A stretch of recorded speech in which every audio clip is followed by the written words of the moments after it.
అందరికీ నమస్తే. నేను మీ Ashok Kumar. Welcome to our channel. నమస్తే షణ్ముఖ్ గారు. నమస్తే అండి.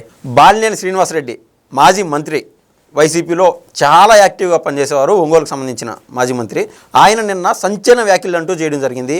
ఆ సంచలన వ్యాఖ్యల్లో భాగంగా మరోసారి విజయసాయిరెడ్డి రీసెంట్గా ఏదైతే మాట్లాడాడో జగన్మోహన్ రెడ్డి కోటరీ గురించి, అదే మాట, ఆ మాటను ఉట్టంకిస్తూ బాలినేని శ్రీనివాసరెడ్డి గారు కూడా మాట్లాడినాడు.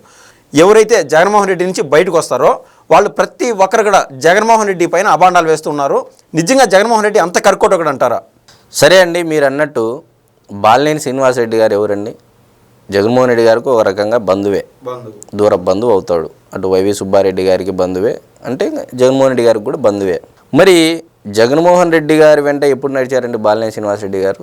మంత్రి పదవి ఉన్నప్పుడే వదిలేసుకొని, అధికారంలో ఉండంగానే వదిలేసుకొని జగన్మోహన్ రెడ్డి గారి వెంట నడిచారు. ఇదైతే వాస్తవమేక. మరి ఇప్పుడు 17 ఏళ్ళ అధికారంలో ఉన్నటువంటి చంద్రబాబు నాయుడు గారి యొక్క సతీమణి అయినటువంటి ధర్మపత్ని అయినటువంటి నారా భువనేశ్వర్ గారి గురించి అసెంబ్లీ సాక్షిగా మాట్లాడిన రోజు ఇదే బాలినేని శ్రీనివాసరెడ్డి గారు కూడా ఎవరి దగ్గర ఖండించిన మాట అయితే వాస్తవం అని చెప్పేసి కూడా చెప్పడం జరిగింది. అదే నేను కానీ ఉంటే లాఠీలతో మక్కిలు విరగొట్టే విధంగా చేసేవాడిని, ఇంకా 9 నెలల వరకు ఆగారు వీళ్ళు అని చెప్పేసి చెప్పారు. అదే బాబు గారు, పవన్ కళ్యాణ్కి వాళ్ళకి ఏం సహనమో నాకు తెలియదు, కానీ ప్రభుత్వం ఏర్పాటు చేసిన 2-3 రోజులపై వాళ్ళ మక్కిలు ఎరగదన్నే ఉండండి, స్ట్రైట్ బాహాటంగా చెప్పేశాడు ఆయన. మరి ఒకవైపు ఏం ఆరోపణ చేస్తున్నాడు బాలినేని శ్రీనివాసరెడ్డి గారు? జగన్మోహన్ రెడ్డి గారు నా ఆస్తులన్నీ కాజేశారు, మా నాన్నగారు వంశపారపర్యంగా ఇచ్చినటువంటి ఆస్తుల్లో సగానికి సగం అమ్మేసుకున్నాను అంటున్నారు. మరి బాలినేని శ్రీనివాసరెడ్డి గారు ఎలక్షన్లకు ముందు 3 సార్లు, దగ్గర 3 సార్లు జగన్మోహన్ రెడ్డి గారిని కలిశారు. దేనికి? అసంతృప్తితో పార్టీ మారుతున్నాడని అప్పట్లో ప్రచారం జరిగినప్పుడు జగన్మోహన్ రెడ్డి గారు పిలిపించుకొని మాట్లాడడం జరిగింది. దాని తర్వాత వైఎస్ఆర్సీపీ పార్టీ వాళ్ళు చాలామంది, అటు జనసేన వాళ్ళు, ఇటు తెలుగుదేశం వాళ్ళు, ఇంకే ఏ పార్టీ అయినా సరే చాలామంది ఏమంటున్నారంటే బాలినేని శ్రీనివాసరెడ్డి బ్లాక్ మెయిలరు, అతను ఏ పార్టీలో ఉన్నా పార్టీకి నష్టం చేకూరుస్తాడు అని చెప్పేసి ఒక ప్రచారాన్ని చేయడం జరిగింది.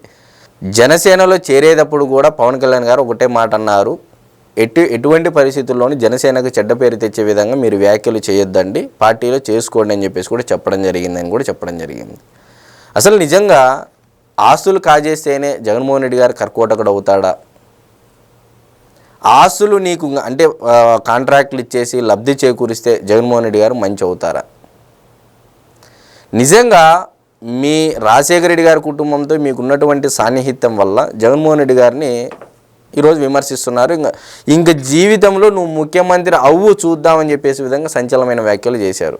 అంత గాయపడ్డాడేమో కదండి విజయసాయిరెడ్డి చెప్పినట్టు, మనసు వికటించింది అన్నారు కదా. నేను అదే అంటున్నా. అక్కడికి ఇదంతా ఎందుకు చెప్పుకుంటూ వస్తున్నానంటే, జగన్మోహన్ రెడ్డి గారి వెంట రాజకీయ ప్రయాణం, ఆయనతో బతుకున్నంత వరకు మేము నడుస్తూనే ఉంటామని చెప్పిన ప్రతి ఒక్కరూ, వెళ్ళిపోయిన ప్రతి ఒక్కరూ ఈరోజు ఇంత బాహాటంగానే సంచలనమైన వ్యాఖ్యలు చేస్తున్నారంటే నిజంగా జగన్మోహన్ రెడ్డి గారు అంత క్రూరత్వము, మానవత్వం లేనటువంటి మనిషి అని చెప్పేసి ఈరోజు కొంతమంది న్యూట్రల్లో ఉన్నటువంటి ప్రజలు కూడా ఆలోచన చేసేటువంటి పరిస్థితి నెలకొంది. ప్రస్తుతం బీజేపీలో ఎమ్మెల్యేగా ఉన్నటువంటి జమ్మలమడుగు ఎమ్మెల్యే ఆదినారాయణ రెడ్డి కూడా గతంలో జగన్మోహన్ రెడ్డి దగ్గరగా ఎమ్మెల్యేగా పనిచేసే సమయంలోనే బయటకు వచ్చి కనీసం వాళ్ళ ఇంటికి వెళ్తే టీ కూడా ఇవ్వనంత రిజర్వ్డ్ జగన్మోహన్ రెడ్డి అని అప్పట్లోనే.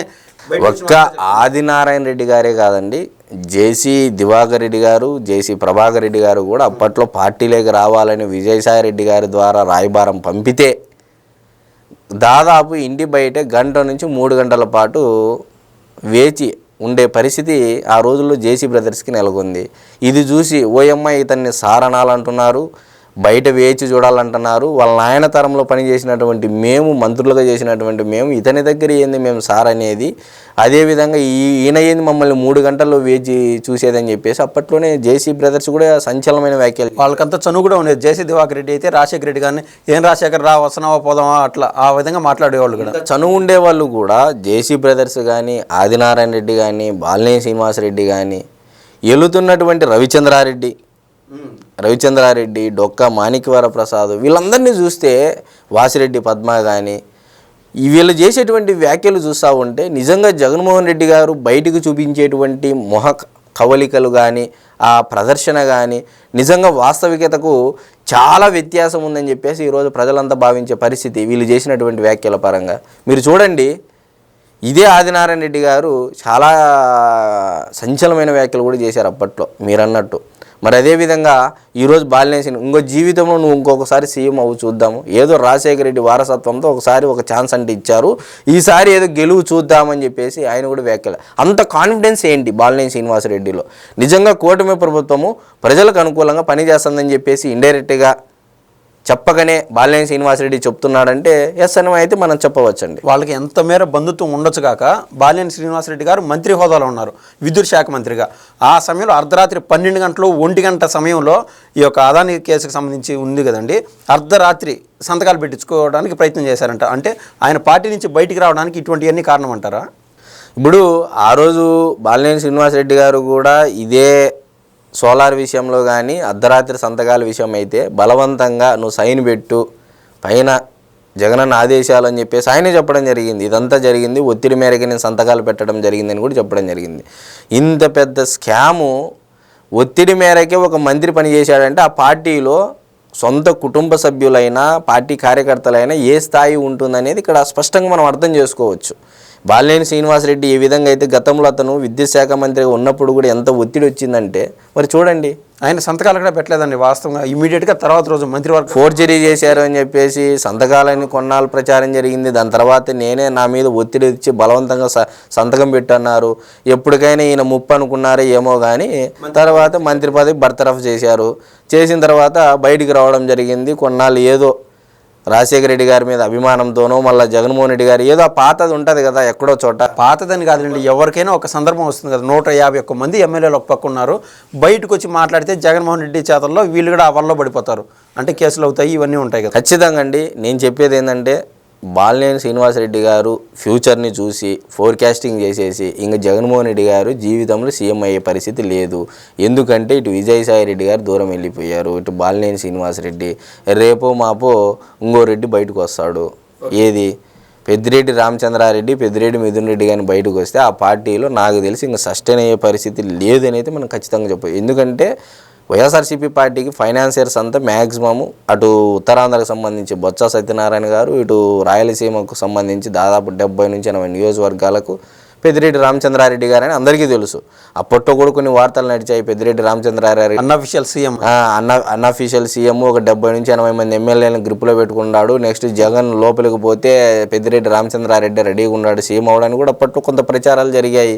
మరి ఈ లెక్కను చూసుకుంటే జనసేన ఆవిర్భావ దినోత్సవం ఏదైతే ఆ సభలో బాలినేని శ్రీనివాసరెడ్డి చేసినటువంటి వ్యాఖ్యలు మిగతా వాళ్ళందరూ మాట్లాడిన మాటలు ఒక ఎత్తు అయితే బాలినేని శ్రీనివాసరెడ్డి మాటలు మటుకు ఒక ఎత్తు అనేది. పిఠాపురం అమ్మవారి సాక్షిగా అని చెప్పి ఒట్టు వేసి మరీ మాట్లాడాడండి. ఎస్, ఖచ్చితంగా అండి. పిఠాపురం అమ్మవారి సాక్షిగా త్వరలోనే అన్ని నిజాలు బయట పెడతా అన్నాడంటే ఇంకా ఎన్ని ఉన్నాయో లోగుట్టు పెరుమాళకి ఎరుక. ఆ నిజాలు ఏందో బయటకు వచ్చే వరకు అయితే మనం వేచి చూడాలి. మా పైన అవసరమైతే ఇప్పుడున్నటువంటి గవర్నమెంట్ మా పైన ఎటువంటి విచారణకైనా వేస్తే మేము రెడీగానే ఉన్నాము అని కూడా నాతో పాటు సహచార ఎమ్మెల్యేలందరిపైన విచారణ వేయించండి, నా మీద వేయించండి. ఎవరు ఎంత సంపాదించారో, కోట్లు సంపాదించారా, ఏమి సంపాదించారనేది తేలుతుంది కదా. నేను ఉన్నది పోగొట్టుకున్నానా లేకపోతే కొత్తగా సంపాదించినది ఏముందని చెప్పేసి ఆయనే వ్యాఖ్యలు చేశారు. ఏంది పిఠాపురం అమ్మవారి సాక్షిగా. మరి చూద్దాము, రాబోయే రోజుల్లో అన్ని నిజాలు బయట పెడతా అన్నారు. మరి ఆ నిజాలు బయటకు వచ్చిన రోజు ఇంకా జగన్మోహన్ రెడ్డి గారి యొక్క మానవత్వము, విలువలు, విశ్వసనీయతలు అయితే బాలినేని శ్రీనివాసరెడ్డి గారి నోటి వెంట అయితే బయటపడతాయనే దాంట్లో ఎటువంటి సందేహం లేదు. థ్యాంక్స్ అండి. నమస్తే అండి.